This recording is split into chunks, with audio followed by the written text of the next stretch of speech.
Welcome to another episode of the Golden Hour Podcast. That's right, episode 166. 166, baby. We got the last one wrong. Yeah, our bad. We thought we were farther along. I was like, wow, 168, we're doing great. Wrong, 166. 166, not to be confused with the demonic number 666. Yeah, not to be confused with that at all. By the way, this music, we're grooving today. Oh, yeah. We are grooving. If you know, you know. We shop bling. Am I right? Well, now they know. The old Wii music, dude. Whoever wrote the Wii music back in the day, that guy was vibing. Oh my god. I mean, geez, it's just go listen to some Wii music, guys. Like, you won't regret it. Seriously. All of it. This is the Wii Shop channel music. Yeah, give them a little taste of the Wii Sports. I mean, that's the one everyone really knows. Yes. Yeah. So good. Absolutely. This is for you, Zach. We are here in Nashville, Tennessee. Connor McCaskill, Dave Mays, and Malachi Salih running the switcher. Here to talk about cameras, gear, And other things. And things that we decide we want to talk about. Yeah. Speaking of things that we want to talk about that are gear and other things, we made a review. We did. Yeah. The Rotolight video. Nice little fade out there. Yeah. So we did a video on the Gear channel. Gear guy. Absolutely. About the new Rotolight. Yeah, we had the AEOS 2 and the Neon 3 Pro, both of them the Pro units. British company, pretty solid lights, pretty feature complete. This is a sponsored video. They sent us the lights to do a review. And promote their Indiegogo campaign, which is fully funded. It's well funded. Their goal was about $17,000, and they are sitting at $83,500. So they're doing very well. So definitely check them out if you're interested in some decent lights. Some hybrid lights in particular, and by that I mean that these are the only lights that I've ever seen that have the ability to, be a video light, which we're actually using right now. We're using the little Neo 3 on my left, and then the AEOS. Yeah, this is the Neo 3. Hey. Yeah. Very nice. Yeah, it's pretty cool. Showing it on camera right now. Yeah. It's a nice little compact light. We're using this as a little fill. Yeah. And then the AEOS 2 Pro, which is our main key light. Yeah. Very impressed with the screen, the touch screen. I like that. It's got some special effects modes. But the thing that I love about it, that I will never use, but that makes it unique, is the fact that you can sync it to a flash. Right. So if you are a photographer, you can sync it to your Godox flash system. I don't really know anything about flash, but it's pretty cool. It's also got kind of like a light meter setting where you can set your aperture and your ISO settings, and then it'll adjust the flash or the light for whatever distance you are from your subject as well. It's actually, it's pretty interesting. So definitely go check out the YouTube video if you haven't already. But basically, because this one light can kind of do so many things. Right. In a lot of ways, it's one light to rule them all. Am I right, Connor? I think I would agree with that. And so our initial thumbnail design was basically modeled off of that concept. Yeah. One light to rule them all. We're definitely on the Lord of the Rings kick lately, considering the Rings of Power show. And then you were watching the entire trilogy, right? Yes. You finished that? My wife and I, because of the show, were, hungry for more. Right. And we decided to go through the original films. And boy, do they hold up. They are one of the few older films that, it's still just as great as they always were. Yeah, truly film masterpiece. By the way, yes. For our audio listeners, what we are looking at right now is David and myself as Samwise Gamgee and is it Gamgee? Gamgee. Yeah. and Frodo Baggins in Mordor, and the AEOS 2 Pro is being displayed here as the Eye of Sauron. Yes. And then we have the Neon 3 Pro as the Ring of Power around Sam, i.e. Dave's neck. Yes, and we added some smoke effects and some vignettes and some light shining. Yeah. And by the way, if you're looking at it on the podcast, you're listening to the podcast, look at your phone right now. We'll make it the cover art. Yes. So you can see it on your phone if your podcast player supports that. I think Apple Podcast and Overcast do that, which are our primary listeners. So yeah, and if you want to watch the video, of course you can see that. But our intro to the video also reflected that of the thumbnail, because we had to we came up with it last minute after we shot the whole video. We're like, we should do Lord of the Rings theme. Yeah. So we just one light to rule them all. So yeah, we just kind of added that in there, and then we never addressed it ever again. So. Yeah. This was a late night endeavor. We were giggling to ourselves, and we had some fun with it. Although, if you go to the video now, that is not the thumbnail, because we were informed that just maybe, the product isn't very clearly displayed, and it's hard to tell what the video is about. Yeah, so now we have just a basic standard thumbnail like everyone else. Yeah, it's just on a color backdrop, and it's very clear, and you're welcome. Unless moving forward you guys disagree and want us to just put our faces on different movie frames, and that just becomes our thing. Yeah. But the main goal of this channel, the Dave Mays Reviews channel, is to simply pump out reviews about just all the products that we find interesting, and just stay as consistent as possible. And obviously get as many views as we can. So yeah, we're bringing it back, turning on the machine. Yeah, and you added a new feature in our edits here. Yeah, maybe a new staple. The warpy model face. So coming up here. Absolutely. So basically, there's a bunch of B-roll from the Rotolight campaign of photographers taking pictures of models. Yeah. And it's kind of dorky. And so Connor... It's very serious, and, they're making their model faces, which is fine, and it's funny. And they're like, yeah, I look good, and I was like, do you look good? And then I, distorted their faces because it's hilarious. Yeah, no ill intent towards the people. I just thought that was funny. This one in particular is my favorite, where she's like doing all these little moves. 1, 2, 3, 4. But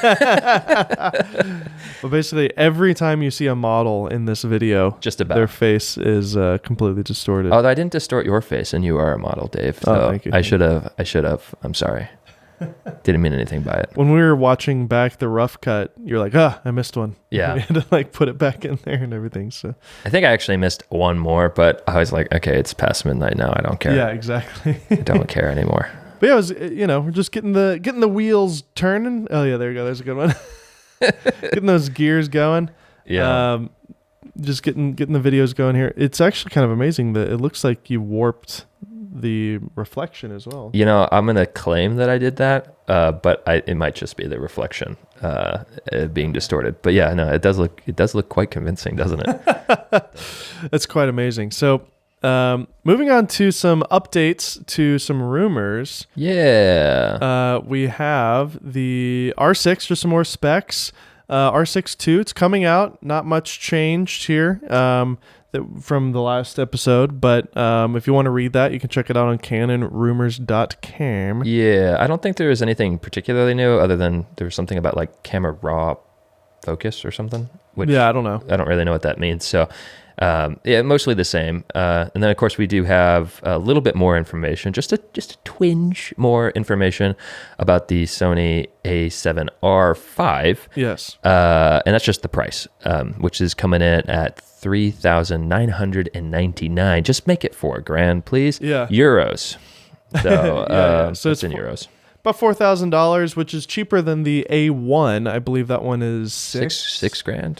Maybe a little more. And this has very similar specs to the A1. I think that it's going to be interesting to see how Sony positions this new camera in their lineup, because the A1 also has an 8K sensor and a lot of the super advanced autofocus and all that. But the new A7 IV says totally new AI deep learning autofocus, which I've never heard of, and it also has 8 stops of IBIS, which is more than the older ones. So. Right. Yeah. I mean, and the Sony IBIS is already incredible. I mean, it's arguably the best on the market, especially for full frame cameras. So, 8-stops IBIS. Let's see what that entails. The AI deep learning autofocus could be interesting. We'll have to see what that all means. You were talking about. I feel like the autofocus has been kind of dumb for a while. It's very good at tracking subjects when you touch it, and then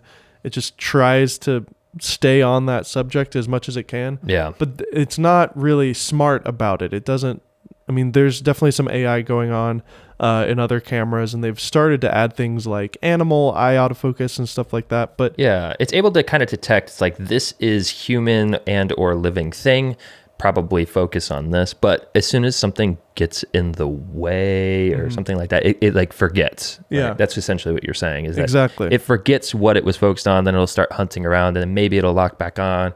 Maybe it won't. Sometimes it thinks random things in the frames are faces. It's still something that we have an issue with. So I was thinking that maybe it would be cool if it could recognize, maybe even just temporarily, but you could do like recognize subjects or faces. So like if it focuses on you, you know, I can program that. It's like, you're subject 1, and then it focuses on me, that's subject 2, and then that's something you can switch and post, and it'll remember you.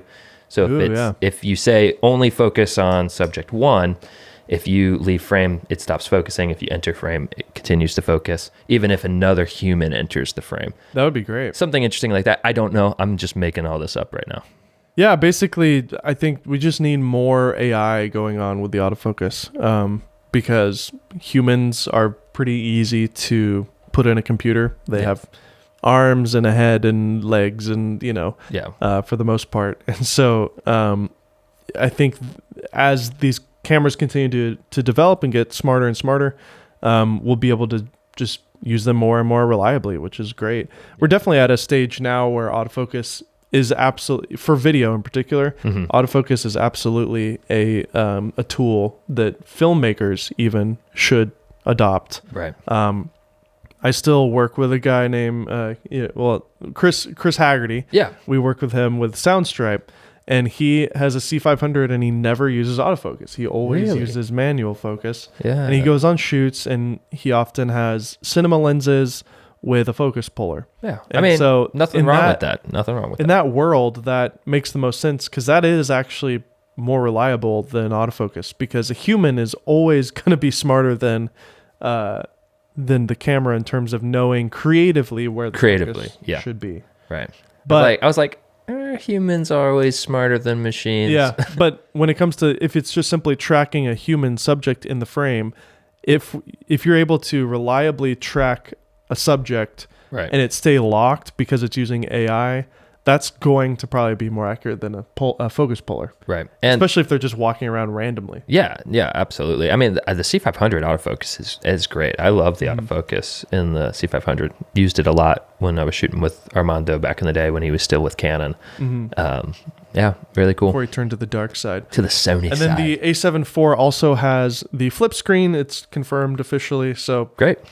You know, again, I'm going to be interested to see where Sony positions this in the lineup. I also just said, I just noticed that it says AI assisted white balance as well. Oh, interesting. So I wonder what that means. White balance, auto white balance has always been kind of bad. Yeah, you just never use it ever. So I wonder if, wow, that'll be interesting to see that. Yeah. That's a good point. I didn't notice that till just now, so. That's something that we kind of don't think about, that we need it. We need better auto white balance. Like ideally, I would love to just not ever adjust white balance and just like turn the camera on and not have it shift and do all that. Yeah. Like if we had the R5 on auto white balance right now, there's a chance that as we were filming, it would just slowly shift it to another mode or whatever. Yeah, like something slightly starts changing in the frame and it starts shifting around, and then later you're having to color correct for that, and then you're doing like keyframe color shifts to counteract. It's annoying. Yeah, but I think there's a world where white balance, auto white balance could be possible for video if it was smart. Yeah, and potentially with Sony's AI white balance, who knows? Maybe we'll see that. So I'm very curious to see what this camera does. Yeah. It's a weird one because, like you said, the A1 is already a thing. So it's like, where are they going to position it? What do these AI systems mean? We really don't know. I'm pretty sure the A7 IV is kind of like the R5 of Sony. It's really kind of the main camera in a lot of ways, because photographers tend to flock to the R model. That's a good point, and it's also priced competitively to the R5, because that was the one thing about the R5 that was great, is in the sense if you wanted 8K, it was one of the cheaper options, because the A1 was $6,000 compared to $4,000. So yeah, exactly. it could just be a pure competition camera. But we are getting an 8K crop, so we'll have to see how much of a crop that is on this camera. But who's shooting 8K except Gerald Undone? Yeah, anyway, so. True. He uses the A1 in 8K, I believe. Does he really? That's amazing. I need to put his sound on our soundboard. Yeah. That's crazy. Yeah, I only have McCannon. What's up, everybody? So very echoey, not super crisp audio. I know, that's basically just ripped from a video. I tried to find the cleanest "What's Up," but I couldn't find it, so that's the only one I got. What's up, it's not "What's up." It's What? "What's up." Yeah, obviously. Exactly. There was some big news. It's not big. It was just like interesting. It's big news to you, I would say, because I was especially nerding out. Yeah, considering the topics of the last few podcasts that we've had. Yeah. Why don't you say it? You have the honor. Yeah. So Leica announced the new old Leica M6. Yeah, it's a new film camera. Mm-hmm. It's a redesign, or I guess would you call it a redesign? Because it's kind of a similar design. It's just There's no redesign. It's the M6. It's different materials. Yes, they higher quality parts. Yeah, they upgraded the. Yeah, so I'll a refresh, if you will. A refresh. Yeah, it's basically. There's a word for that. I can't think of it. Basically, the Leica M6, and I talked about it before, is kind of heralded as one of the quintessential Leicas. Right. It's more of like a working man's Leica, whereas some of the other ones are even higher end and glossier and sexier and more expensive. And when the #film is not dead thing started blowing up, the Leica M6 was actually the more affordable and practical Leica to get. You could get them for like $1,000 to $1,500 a couple years ago, which for a Leica is really cheap. Yeah, compared to, if you were getting started into film photography and you wanted a Leica, there was the MP, but that was like $5,500. Or you could buy like any other film camera for $30. Yeah, at the time. But there's a difference. But now, because I guess just word got out that these are great little cameras, and even though they were the cheaper like build compared to the brass and some of those things, they just got so wildly popular over the last couple of years that now they're going for like $3,500. Yeah. I think it's just film anything in general has just skyrocketed in price. Ever since like COVID. Even like just a Canon or a Nikon film camera from back when, they're like $300-$400 now, which for an old film camera is a lot of money. Considering you could buy one for like under $100, a couple of years ago. Yeah, I know. So, but basically, the problem with buying a retro camera, especially a 30-year-old camera that you're paying essentially $4,000 for, is like for only $1,000 or $1,500 more, you can get a brand new the MA or the MP that I was sharing about in previous episodes. Right. And so at that point, it's like, is it really worth risking buying this 30-year-old camera? And with Leica would still service that older 30-year-old camera, right? Yes. Yeah. But I don't know how much they charge for that. So you might be paying quite a bit of money to send it off and get them to fix it up just for you to then have been able to buy a brand new one, like you're saying. Yeah, at that point, if you're going to spend $1,000 in repairs, you've essentially spent $5,000, which all of this is like ridiculous. I just want to preface this that I am not planning on buying this camera. I don't have the money to do that. Yeah, because it's $5,500 or $6,000. It's $5,200. Oh, okay. So it's a little cheaper than 53. Yeah, it's $5,300. It's $5,295. Yep. So basically, we're getting ahead of ourselves here. Okay. So what Leica did is they posted this video the other day. Yep. And it just was called Leica M6 Write Your Story. And I was like, well, why is Leica posting a video called Leica M6 in 2022? That camera came out in the 80s. Yeah. Could have been a documentary. Yeah. So I was like, oh, cool. Yeah, okay, sure. I'd love to see it. 84, by the way. In this video that we're watching right now, you see these Leica engineers building something. Right. And they're looking at parts and they're putting things together. But now, at a certain point, you're like, wait a minute, that's like a new piece, or they're building a new piece, or that's the top plate of an M6 that somebody is building currently. And I started thinking, I was like, no way. Oh my gosh. And apparently this has been a rumor for the last 2 years that they've been doing this. Oh, really? But I wasn't aware of that. And it's actually a really fascinating, great little video showing the process of like they're refining the glass and polishing the brass and putting it all together. And this is why they're showing why Leicas are so valuable. It's a mechanical instrument that's designed by hand in Germany. Yeah. Someone described it in a way that made some sense to me, because I was kind of in the same camp. I'm like, don't get me wrong. If I could get a Leica, I would buy one, right? Yeah. But it is, I've always just been like, it's just kind of expensive for what you get, you know? But someone explained it to me. It's like a handmade watch, you know? Yeah. It's like, it's the same kind of thing. It tells time just like any other watch, but you're paying for the craftsmanship. Yes. And that's exactly what Leica is doing. In fact, I would argue that your Apple Watch is a better watch, technically, than a Rolex. Oh, yeah, 100%. You can do so many more things. Yeah. Just like a digital camera is better than a film camera, right? Technically speaking. But Rolexes have always existed, and they will probably continue to exist for two reasons. One, they're mechanically perfect and beautiful in those ways. Yeah. And there's always an audience of people that will like enjoy the craftsmanship of that. And then there's the brand itself. Like the brand is a fashion, it's a statement. Mm-hmm. It's like, I can afford this. Yeah, if you show up with a Rolex, people will go, oh, a Rolex. Wow. And so and I definitely think Leica, and based on some of the videos I've seen of some of their shooters that they're highlighting, Leica definitely has that same. Leica is the Rolex of the camera world. Yeah, 100%. It's a lot of very British or like hipster or wealthy people that use these cameras. The dentists of the world.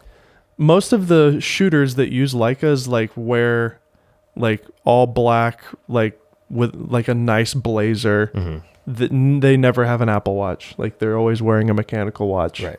They're people who appreciate this type of thing. Yeah. And I wouldn't classify myself that either. So that's why like if I was like Cam Mackey and I had the money, like this is I could see him buying this. Yeah. You know, he would buy the although this is a little too expensive. He would buy the Reporter one, I think, actually, with the green one. Because he has the X100V Fujifilm, and he had like a green skin on it. Yeah, I saw a video. It was great. It looks so great. How did he get that? I don't know. I think someone did it for him. Okay. By the way, Malachi, I think this thing makes a smell. I've noticed. Oh, does it? Your little coffee. That's a big sad. Coffee pad. Hopefully it's not destroying something. I was watching a video this morning with the Leica M6, and this guy, he had it in Germany. I think he was there for the release or something. Actually, he must have been, because I think he mentioned that a Leica engineer was holding the camera for him. So probably eyeballing him while he was holding that piece of tech. But every time he was doing something, he was like, it was really funny. He's like, I'm holding the Leica M6. I'm now walking up these stairs with the Leica M6. I'm taking a photo with the Leica M6. It's like everything he did with the Leica M6. Oh my gosh. Yeah, it was really funny. Well, this is Joe Greer.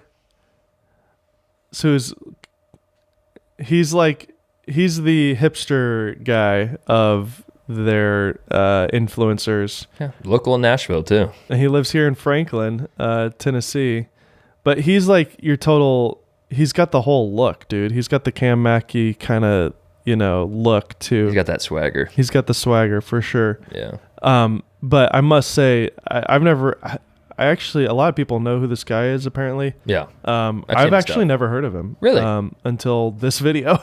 Yeah, his stuff is great. And he's amazing. Yeah. He's a great photographer. Yeah. And it doesn't really matter what camera you shoot on because he could have got these same photos on any camera. Right. But I think there is something really valuable about the inspiration that a tool gives you. And I think we forget often that photography, is definitely, it's an art form. And using a tool like this can encourage you to go do things, and it makes you see things in a different way. The whole rangefinder experience, the fact that you're not actually looking through the lens and you're able to see outside of the frame, and it's just a window, you're not looking at a screen. It just gives you a different feel, and there's a bit of magic to it too, because you're not actually seeing what the lens is seeing, you're just seeing what that little window is seeing. Right. And so when you look at the photos, there's a sense of like, you don't know what you're going to get because It's slightly different. it's slightly different than what you saw. Yeah. And so there is a bit of magic to it that I think has a lot to do with it. This is Joe reacting to the new M6. We're watching a video because he owns an old one. Yeah. It is truly a beautiful camera. Like when you look at it, it is gorgeous looking. Interesting that it is only in black. Now, it looks great, but I'm surprised they didn't make a silver one. Yeah, they're very popular in black, and maybe they'll do a silver one. They'll probably do a limited release, if anything. Yeah.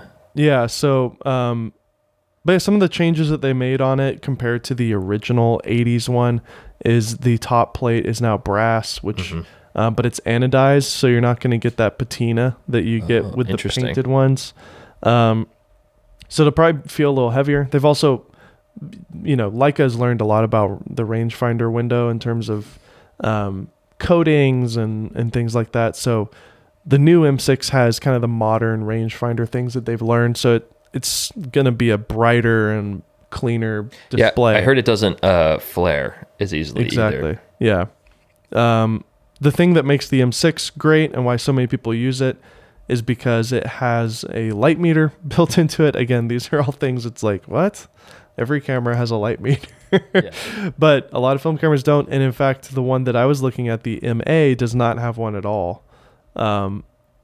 Which now that this exists, if I were given the option, I think I would maybe take the M6 at this point. The new one? Yeah, the MA still looks really clean, but where is it? These are all the digital ones. Get out of here, digital. Yeah, we don't need you.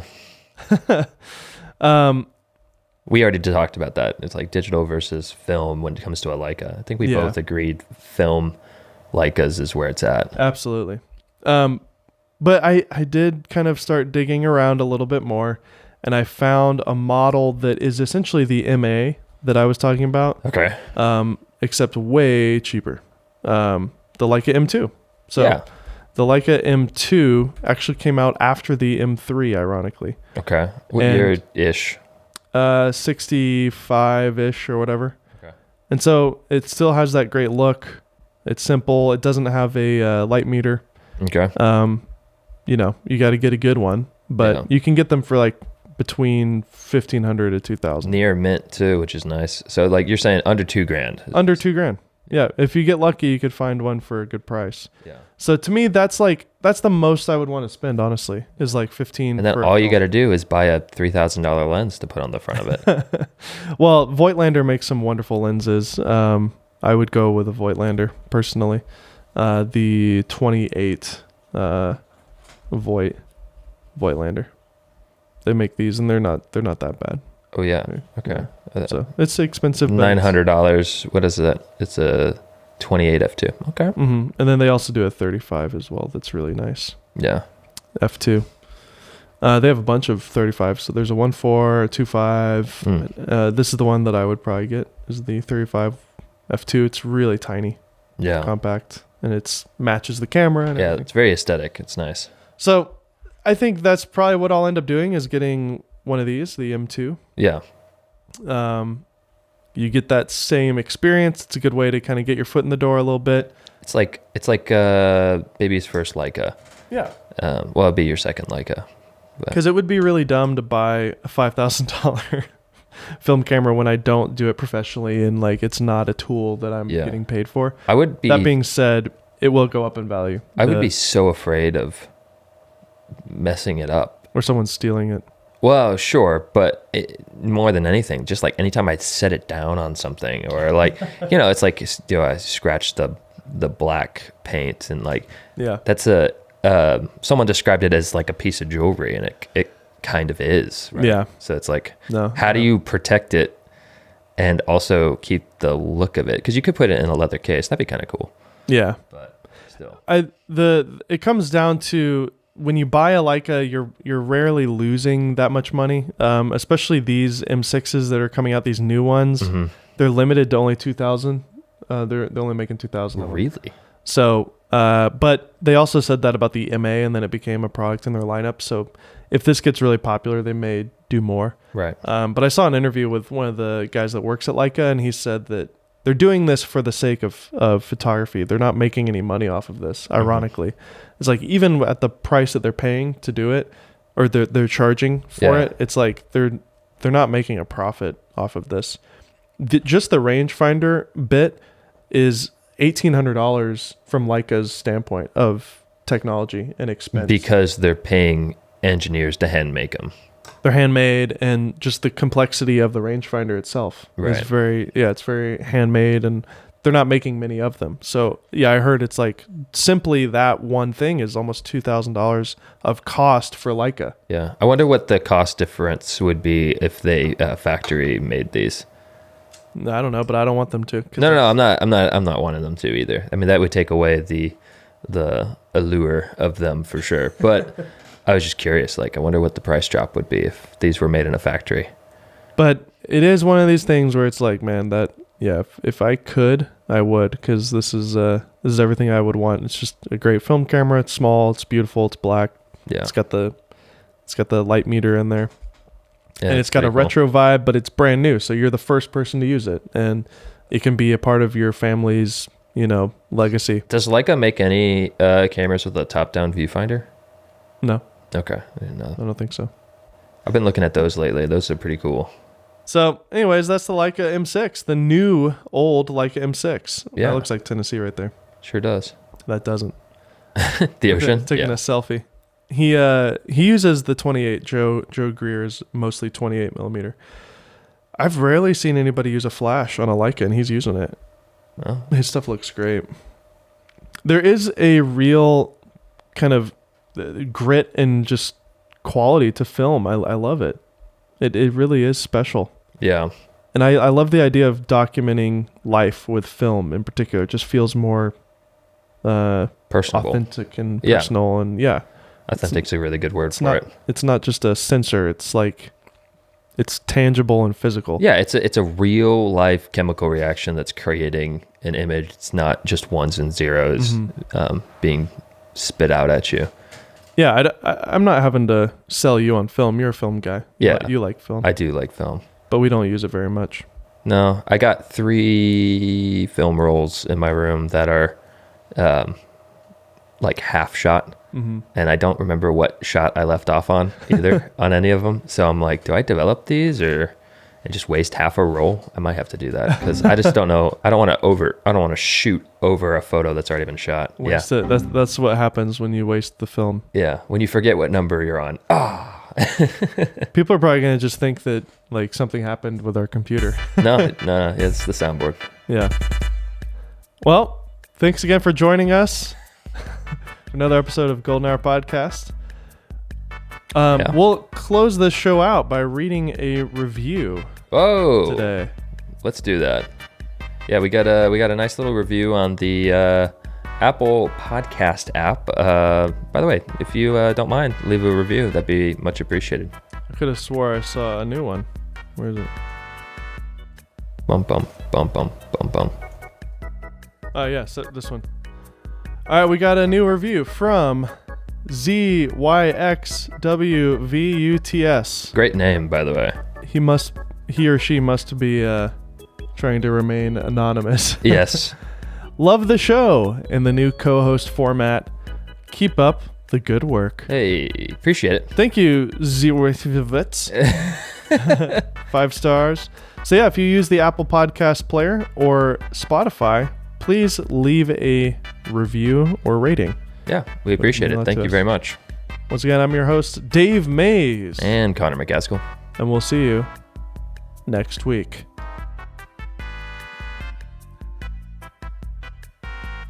Just let this play out. Oh, yeah.